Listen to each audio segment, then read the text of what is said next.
Today we are talking about education. Education in Hebrew is called chinuch. And the famous saying, educate a child according to its ways. What are the ways of a child? Now, they always say, now that I'm a grandfather, I know better, that a grandparent and a child has a common enemy. Because as you get older, you also get younger. You reattach yourself to the child part in you. If you don't want to stay too stuck in where you are. But it comes out anyway. But educating a child, what happens? A child is born extremely sensitive, very open. It has feelings and senses, and if you want to talk to a child, you do it telepathically. You do it with your feelings, not with words, not with symbols. Just a plain, pure heart. That's what the child relates to. A pure mind and a pure heart. And you can talk to animals that way also, talk to trees as well, if you just go with a simple mind, telepathically, or with a heart. In raising a child, what happens is that as the child is growing, we make the child eat food. Do you know what that food does to a child? It changes something. It enables the child to become more physical and relate more to the physical world. Then we teach child words and language, to put feelings and thoughts into words.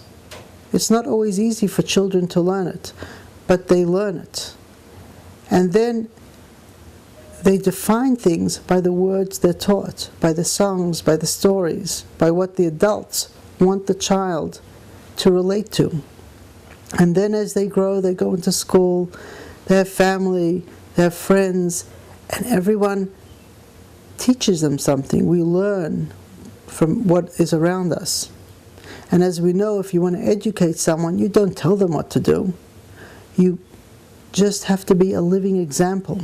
And if you're a living example, people know what to do and what not to. They'll do it on their own. We don't have a system that does that too much. The system generally is to tell people what to do. That we decide that this is the way people should think, this is the way people should feel, and this is the way you have to teach, and this is what they need to know. It puts a lot of pressure, unnatural pressure, and we create a lot of disturbing imbalances by it. But more than that, as the child is growing, becomes 6, 7, 8, it begins to forget what it was like as a baby. The sensitivities, the feelings. A lot of children can't talk to anyone about their feelings or senses because they don't know there's anyone who can listen, anyone who can understand. But adults, of course, we know better. Or do we? We think we do, because we've forgotten ourselves what it was like to be a real child and baby before we were taught all the things that made us forget who we are. So when you go back to educating a child from the beginning, you have to look at yourself, look at your own feelings, look at your own senses, look at what happened to you. Some were great experiences and some were difficult experiences. And it's often your own experiences that tell you how to relate to other people. Sometimes it may be other elements, whether it may be things you've inherited from your parents on different levels, but basically it's your own memories wherever it is in your system. Whether it's molecular, whether it's conscious, subconscious, it doesn't matter. If we understand that the connection to the Creator is with simplicity, just like a baby. And that's why people love babies and love children, because it connects them to the simplicity in themselves, even though they've forgotten they have it. But the feeling, a memory is within the molecular structure. They have it. Everyone has it. But babies and children bring it out. And for some people, there are some people it doesn't bring it out with. But those people have blocked issues in themselves, but for most it does. And the same thing, when you become older, you then get beyond the attachments you had, the responsibilities that you had to have in maybe raising a family, earning the money for a family, paying all the bills. You get older, you go back more to yourself, and you're able to relinquish a lot of the things that were blocking you, and therefore you relate more to the simplicity and fun of a child. And that varies, of course, depending on who the people are. So, education is not just something we can put into books. It's not something just for schools or parents. It's something that we need to understand of our own self. We need to re-educate our own self. When we re-educate our own self, we can then assist others in their education. The way you do it is you have to love each person. Love them for who they are.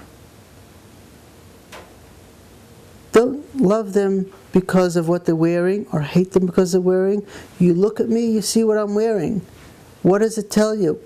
It tells you whatever it wants to tell you, but does it tell you who I am? No. It just tells you what clothing I'm wearing, but doesn't necessarily tell you who I am. How often do people not look into people's eyes? Because they don't want to connect with the essence of a person. So, we need to look at ourselves. What is the clothing we wear within ourselves? What blocks us from seeing ourselves? We all have blind spots. Even the cars we drive, they have a blind spot in the mirror. So even the mirrors have blind spots. We have to be aware of those blind spots, and we have to face them, because when we face them, we can face ourselves. And when we improve and we grow, then our children will also learn and grow. Many people don't know why there are problems. One of the problems is food, environment, but a big problem is there's no one to learn from. The adults don't address the issues properly, or they address it in a very specific manner that does not address the sensitivities of a child. And then society doesn't know what they did wrong, why children are turned off, why they need to fulfill themselves in some other way that the parents can't give them or society can't give them. It's because no one's listening. Listen to yourself, respect yourself, then you'll be able to listen and respect children and others, and then we'll get back to having a normal education system.